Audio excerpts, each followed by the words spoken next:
All right. This is a MTA-100 connector,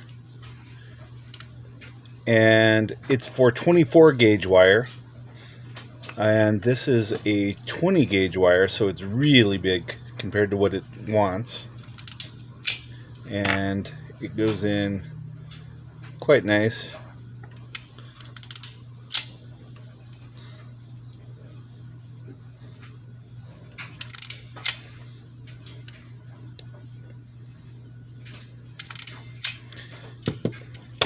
So you end up with the ends of the connectors get flared out a little bit, but it secures in quite nicely, and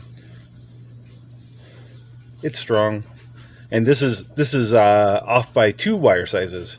So this is a connector for a 24 gauge wire, and it's using a 20 gauge wire in there.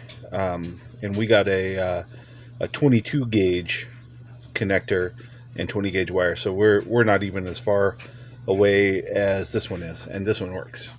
All right, thanks for watching. Like and subscribe.